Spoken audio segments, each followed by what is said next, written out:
I saw this movie at Sundance. That's a long time ago. Yeah, it was. Yeah. And it's been, when did you first, you had this sort of weird virtual premiere. When did you first get to see it with an audience? In my living room. Let's see, what do I remember about that morning? One, I was tricked into being a cat dad. My girlfriend was sort of like, surprise, we got 2 kittens. And so I was dealing with crying the first week born.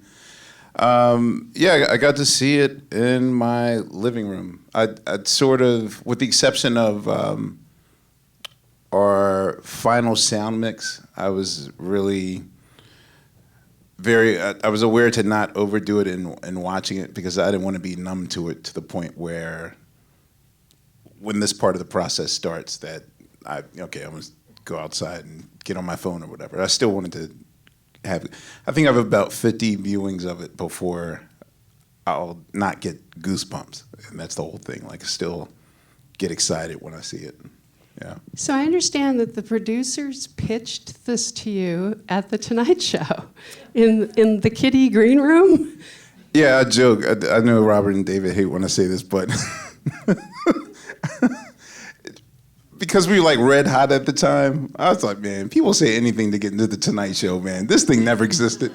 No, I was joking that, in my mind, I just thought that I knew everything that was important about music and music happenings. So how are you going to tell me that somewhere in time Stevie Wonder and staple singers and Sly and the Family Stone and David Ruffin and B.B. King and the Chambers Brothers, like all these acts were in the section of Harlem in Manhattan, and you're telling me that over 200,000 people seen this, and there's not one document of it. And even on the side, I was calling like people I knew, like Nelson George, whatever, like, yo, man, you know about that? No, I never heard of this thing.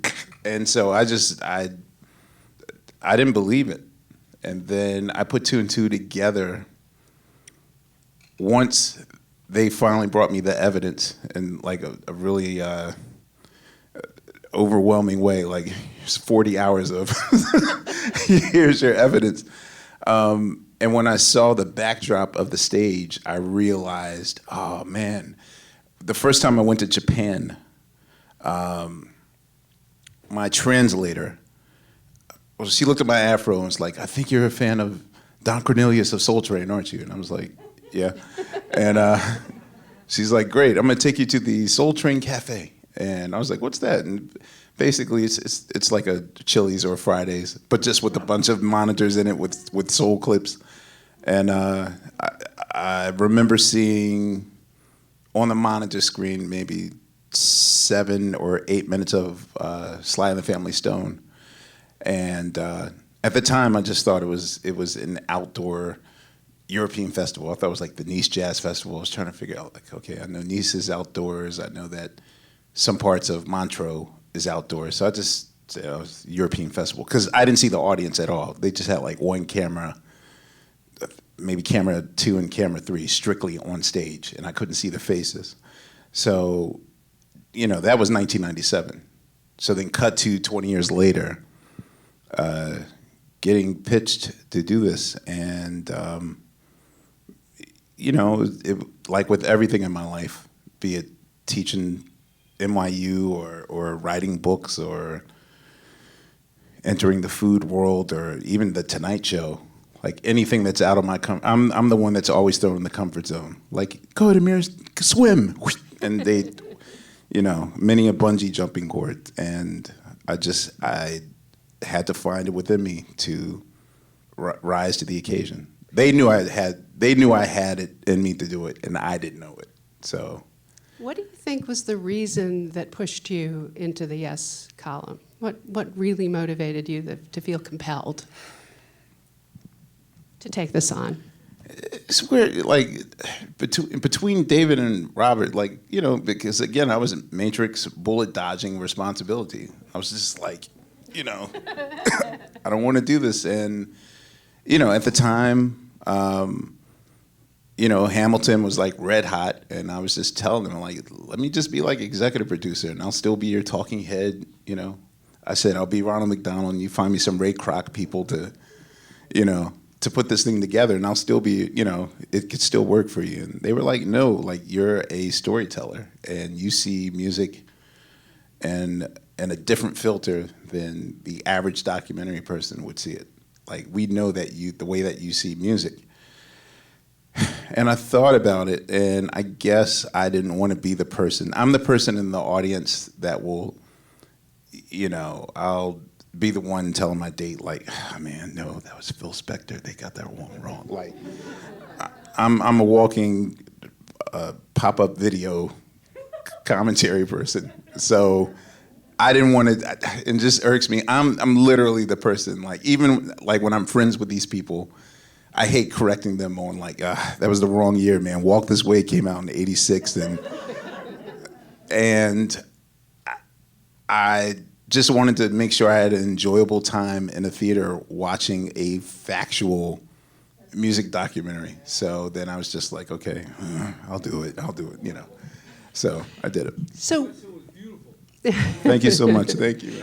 Thank you. So being a first-time filmmaker can be an asset in a way because you were bringing a different skill set to it, and I felt like this was a different rhythm, different cadence, not your straight on. You know what's weird? Okay, so I was 17 years old when I feel like every creative has that moment in their life where there's that come to Jesus moment with something that happens creatively that absolutely cracks your skull open to the possibilities and the beauty of what life could be. And when I was 17,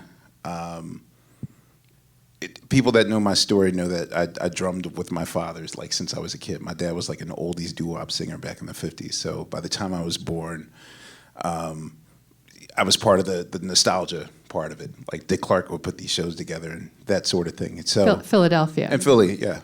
And so when I graduated high school, I was applying for either Juilliard or the New School. And so I got a job as a short order cook, working at Big Al's restaurant. Big Al was the character from Happy Days, or if you guys remember the Buddy Holly video with Weezer, like the guy that owned. Well, you guys know Big. I'm not the only person of my age here. So the morning I started, Public Enemy had released their second album. It Takes a Nation of Millions to Hold Us Back. And there's always that soundtrack for a teenager that changes people's lives, be it Never Mind the Bollocks, Here Comes the Sex Pistols, or the first Bad Brains records, like that one rebellious entity. It could be Nirvana's Nevermind. But for me, as a 17-year-old, what made that Public Enemy album so compelling was the fact that it made my dad's 3,000 plus record collection seem cool. Like I always saw his records as like, Marvin Gaye, whatever, like adult music. And that's the thing. I don't want to lead. I don't want to ever lead people with this idea that I just came out the womb, this like all-knowing sage of music. One of the most important elements of my life was that I lived in a don't touch my stereo household. So in some ways, like I won't say like Stockholm Syndrome, but like I was forced to listen to like all that music. I didn't want to listen to Mathis or Streisand or Pet Sounds or any of those records that my dad and my mom, like they had really weird taste for, black parents in the inner city. Like, I don't know if I should have known what Pet Sounds was at the age of 4, but I did. So, and I would have preferred to put on the Jackson 5, but I wasn't allowed to touch the stereo. So that said, to hear the way that Public Enemy produced music, they were Jackson Pollock. They just had 25 samples in there, and suddenly, like, whoa, that's my sister's David Bowie sample. That's George Clinton. That's Last Night in the Pips. That's the Temptations live. That's, it became like Name That Tune. And with this film, like, they totally rewrote what music could be. Like, and music experts, of course, like my dad was like, that's garbage. Then, he couldn't see the beauty that I saw in it. And I just felt like maybe that's the approach that we take with this film. And my producing partner, Joseph Patel, said, well, congratulations. Joseph, my producing partner, he wrote like our first cover story like 25 years ago. So he and I sort of grew up in music together, and now we're like taking this journey with film. And he was like, congratulations, like you always wanted to be a member of the Bomb Squad production unit for Public Enemy's albums, and this is it. So did you lean into drumming just a little? No, well, there's definitely a rhythm to it. When I was struggling to figure out, like, what is my voice? What is it? Because even at the time when we were editing, and we were editing during the quarantine, and I happened to be quarantining with some friends of mine in upstate New York on their farm, because to quarantine in small New York apartment quarters means like disaster for your relationship. So we needed land to not feel like, TMI. Sorry. Anyway. Yeah, and having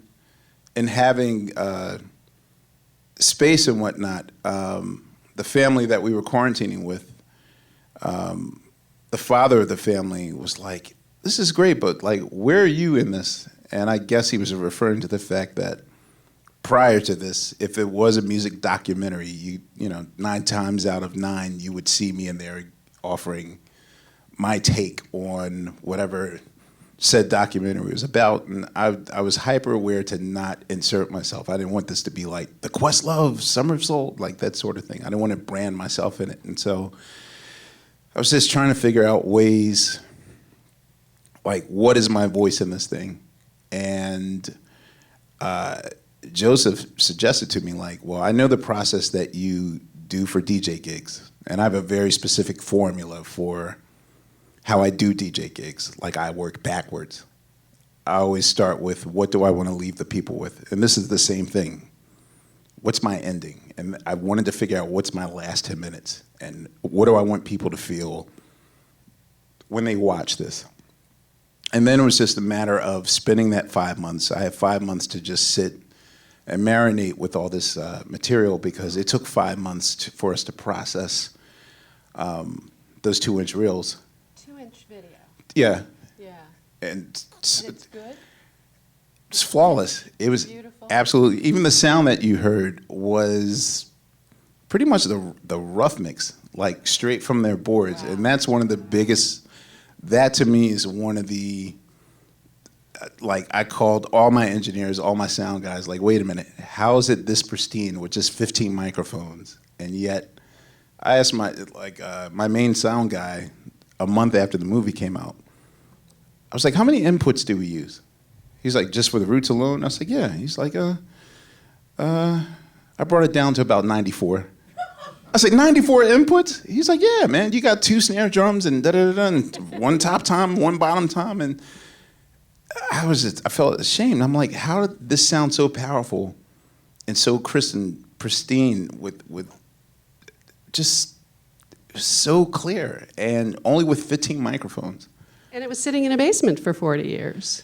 It sat in the basement for the 50 longest. 50 years. Yeah, it sat in the basement for the longest. So when we took it out, as far as I know, there was only 7 people that even had operational machines that could even play it back. And 5 of those people knew exactly how to treat it, as far as like baking it and going through a fine-tooth comb and brushing off the film perfectly. And it came back to us without spot nor wrinkle. Like, excellent, yeah. Excellent. So why was this in a basement for 50 years? Well, Harris Tulchin shot it. It was great. I drove by Woodstock when I was really young and couldn't go. Did you go? Okay. I lived on 110th Street in Columbus. This was blocks away from my house. I had no And you didn't know about this? idea. None. Okay. That makes Nobody two of heard us. of it. And Nobody we're Thompsons. did. So, yeah, I was like, Mom, why is that didn't you? anyone know about this, and why was it hidden, and why wasn't anyone interested in it? Of course, we explore and speculate on why this came out the way it did, this whole entire situation. And I was trying to think, like, okay, what was the pitch? Because even in Hal Tolchin's notes, what he left us behind, that told a lot of the story. At least he left behind like notes of planning, letters written to whatever companies coming to shoot it and whatnot. Even I believe like some rejection letters or that sort of thing. I was just trying to put two together. Like, well, okay, '69. I feel like most of these artists were kind of on the diving board, one diving board jump away from their legendary level. So little Stevie Wonder was still little. Well, I mean, he had the hits though, and he had the arsenal of hits. But the Stevie Wonder that we all know and love, the one that I believe picked up the mantle for where the Beatles left off, with his canon of just '70s records and life-changing records, and the same for the Staple Singers, the same for Sly and the Family Stone. Like especially with Sly and the Family Stone, this is just a dress rehearsal. It was unannounced. This was a dress rehearsal for Woodstock. That's right. And Woodstock will change Sly's life. So like 10 days from that performance, Sly will get what he asked for, but also most of us know what happened with Sly Stone.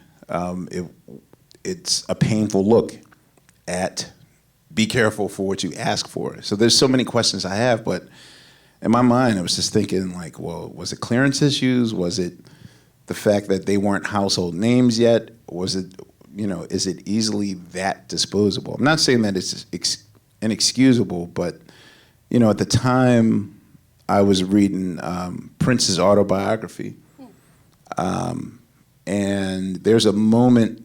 I mean, it's short because he only got to 4 chapters before he passed away. But in chapter 3, he wanted to sort of dispel some myths about what we thought was his childhood, and he talks about like a fuzzy memory with his dad,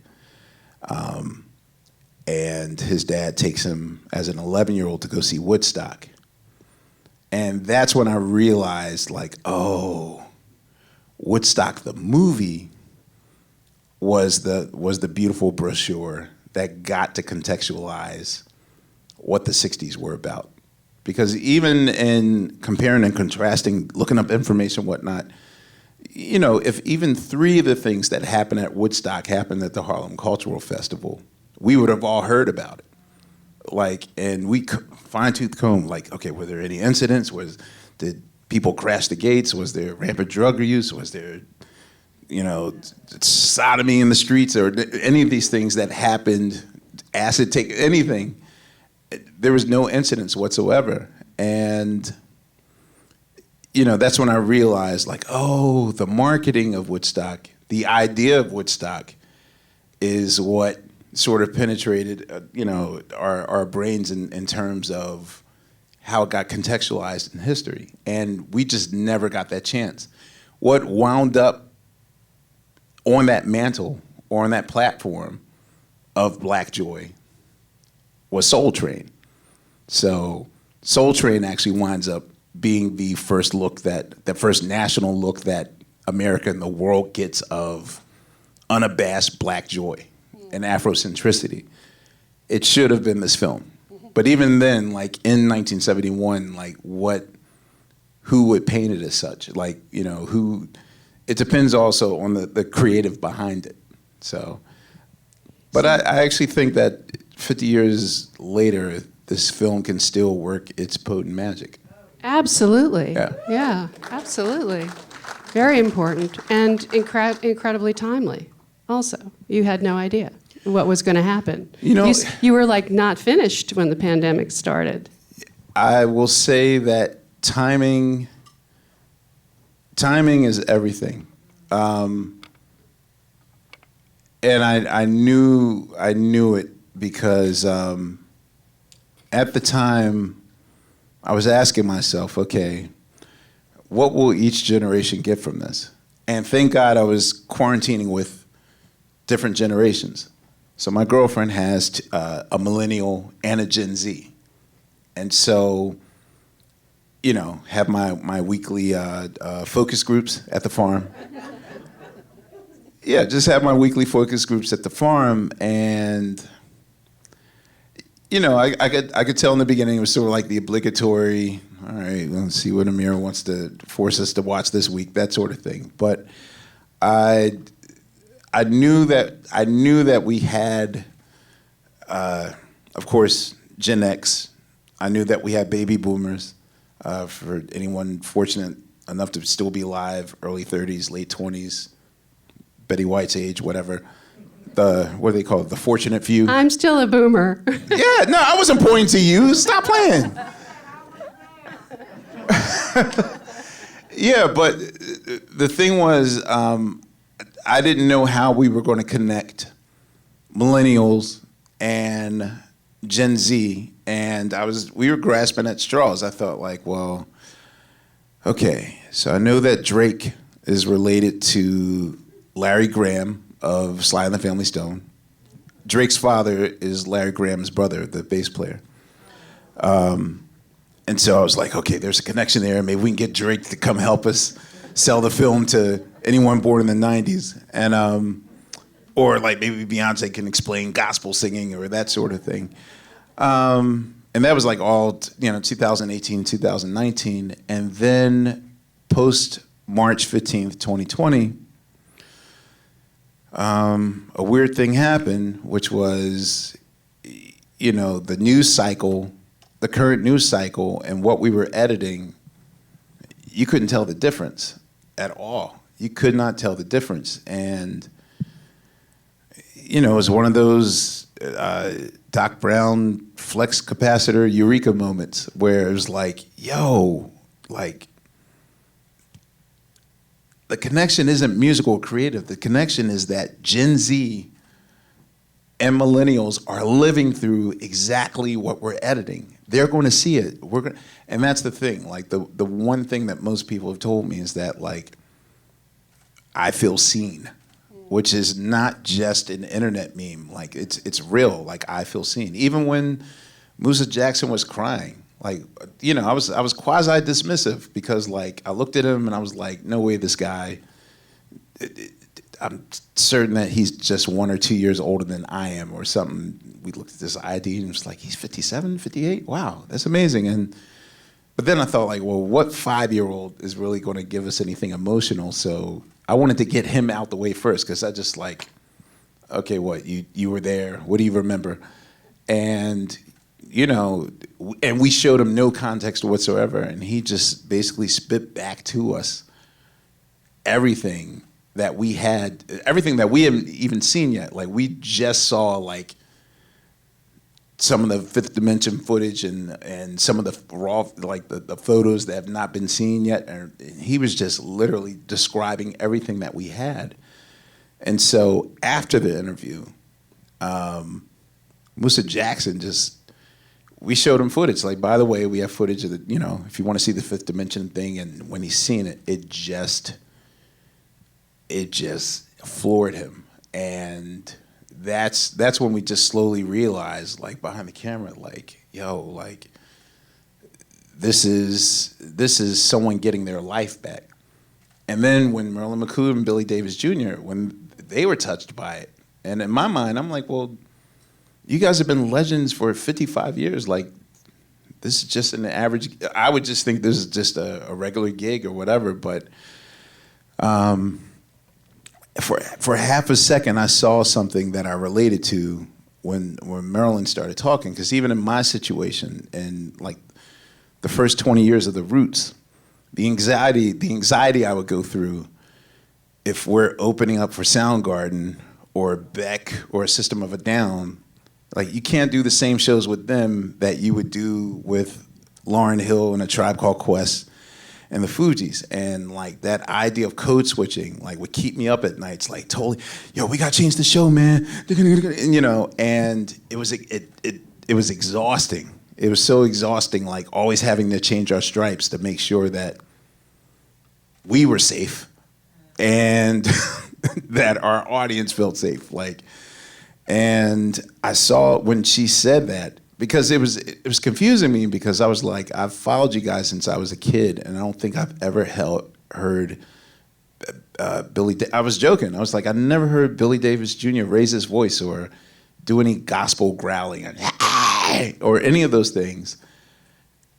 And I was just like, I never heard you do that. And instantly, when her eyes started puffing, I was like, oh, wow. I maybe I said too much or whatever. And she was just like, because we could finally be ourselves and not have to cross our T's and dot our I's and she just said, like, it was very exhausting to have to always make sure that your appearance was right and all those things. And the very things that they had to do, that Sly and the Family Stone refused to do. Wear regular clothes, be intersectional. Yeah, white guy, be our drummer. Like, all that was unusual. You know, it was never seen before. And to see, I wish I could have put more of the camera during the Sly footage, because even though the excitement of anyone under 25 was overwhelming, like you saw the way they were rushing the stage and all those things, because Sly wasn't announced, but you know, the camera on the adults, the gospel adults, the elders, oh man, they were frightened. They'd never seen like fringe outfits and buckskin boots and crazy hairstyles. Like, they look like aliens. And to see that the audience like just look like, what is this? The kids are going crazy, but the adults were scared. And then by the third or fourth song, Sly had managed to convert that whole entire audience. But I initially wanted to just focus on how scary Sly and the Family Stone was to a group of older people that never seen that blatant disregard for the rules. Like, so. We could go on, and it would be very pleasurable. Yeah, I was like, I'm sorry. You know, I'm the guy that can talk longer than the film. They're telling me we got to go, but thank you so much. Well, thank you. I appreciate this. Pleasure. Thank you.